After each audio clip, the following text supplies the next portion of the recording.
Hello friends, welcome to Telugu law students. TS LAWCET and PG LCET కి సంబంధించిన exam ఈ రోజు రాయడం జరిగింది. మీలో చాలా మంది ఏ విధంగా రాశారనేది ఫీడ్బ్యాక్ అయితే ఖచ్చితంగా కింద కామెంట్స్ రూపంలో తెలియచేయండి. 3 ఇయర్స్ కి సంబంధించిన మార్నింగ్ సెక్షన్ కొంచెం ఈజీగా వచ్చిందని చెప్పి, అలాగే సెకండ్ షిఫ్ట్ కొంచెం కష్టంగా వచ్చిందని చెప్పి అయితే ఒక టాక్ వచ్చింది. అలాగే 5 ఇయర్స్ అలాగే ఎల్ఎల్ఎం వాళ్ళు మీరు కూడా ఎగ్జామ్ ఎలా రాశారు, పేపర్ ఎలా వచ్చింది అనేది ఖచ్చితంగా కింద కామెంట్స్ రూపంలో తెలియచేయండి. అలాగే గెజిటెడ్ సైన్ తప్పకుండా చూసారా లేదా అనేది కూడా తప్పకుండా ప్రతి ఒక్కరు కింద కామెంట్స్ సెక్షన్ లో తెలియజేసినట్లయితే నెక్స్ట్ బ్యాచ్ ఎవరైతే ఉన్నారో వారు ఈ వీడియో చూసినప్పుడు అంతా ఒక అవగాహన అయితే వచ్చే అవకాశం ఉంది.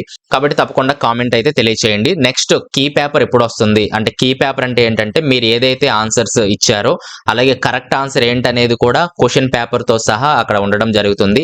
అది ఎప్పుడు వస్తుందని మనం చూస్తే ఇక్కడ ఇంపార్టెంట్ డీటెయిల్స్ లో 6వ తారీఖున కీ పేపర్ అనేది రిలీజ్ చేస్తారు.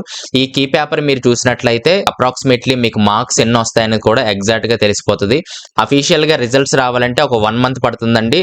ఒక మార్క్ అటు ఇటుగా అయితే సేమ్ మార్క్స్ అయితే వచ్చే అవకాశం ఉంది. కాబట్టి 6వ తారీఖున మీరు క్వాలిఫై అవుతారా డిస్క్వాలిఫై అవుతారా అనేది తెలిసిపోతుంది. తర్వాత 7వ తారీఖున మనకు అబ్జెక్షన్స్ తెలియజేయచ్చు. అంటే అలాగే ప్రిలిమినరీ కీలో మీరు ఏమన్నా కరెక్ట్ ఆన్సర్ పెట్టినప్పటికీ వాళ్ళు రాంగ్ ఇచ్చినా, అలాగే కొన్ని క్వశ్చన్స్ రాంగ్ ఇచ్చినా సరే అవన్నీ కూడా మనం అబ్జెక్షన్స్ రూపంలో తెలియజేయచ్చు. వారు అది కరెక్ట్ అనుకున్నట్లయితే మార్క్స్ అయితే యాడ్ చేసే అవకాశం అయితే ఉంది. కాబట్టి ఇది 6, 7 తారీఖుల్లో ఇది జరగడం జరుగుతుంది. అప్పుడు వీడియో చేయడం జరుగుతుంది. అలాగే లాస్ట్ ఇయర్ వీడియో డిస్క్రిప్షన్ లో లింక్ పెడతానండి. అక్కడ ఏ విధంగా చూసుకోవాలి, ఏ విధంగా పేపర్ వస్తుంది, అలాగే కీ పేపర్ అంటే ఏంటి అవన్నీ కూడా ఆ వీడియోలో డిస్కస్ చేయడం జరిగింది.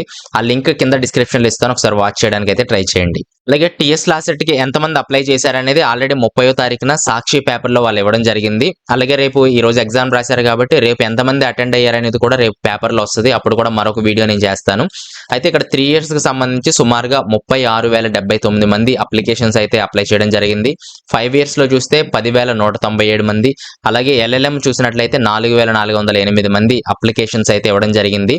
అయితే ఎగ్జామ్ ఎంతమంది రాశారనేది రేపటి రిపోర్ట్స్ ప్రకారం అయితే మరొక వీడియో అయితే చేయడం జరుగుతుంది. లాస్ట్ ఇయర్ ఎంతమంది అప్లై చేశారో అంతమంది అప్లై చేశారు. అంటే లాస్ట్ ఇయర్ కొంచెం హెవీగా ఉంది. సుమారుగా 40,000 వరకు 3 ఇయర్స్ అప్లికేషన్స్ అయితే రావడం జరిగింది. సో ఈ అనాలిసిస్ అన్ని కూడా మనం చేయడం జరుగుతుంది. ఇంకా చాలా టైం ఉంది. నవంబర్ లేదా డిసెంబర్ లో మనకు కౌన్సిలింగ్ ప్రాసెస్ అనేది జరుగుతుంది. ఈ మధ్యలో చాలా విషయాలు నేర్చుకుందాము. కాలేజెస్ ఎలా ఉంటాయి, వాటి ఫీజు ఎలా ఉంటుంది, అలాగే ఎలా కౌన్సిలింగ్ అప్లై చేసుకోవాలి, అలాగే కౌన్సిలింగ్ ఎలాంటి డాక్యుమెంట్స్ సబ్మిట్ చేయాలి, రిజల్ట్స్ ఎప్పుడు వస్తాయి, ఇలాగ చాలా విషయాలు అయితే మనం డిస్కస్ చేసుకోవచ్చండి.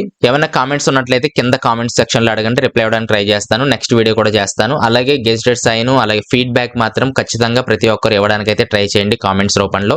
Thanks for watching. నెక్స్ట్ వీడియోలో మళ్ళీ కలుస్తాను.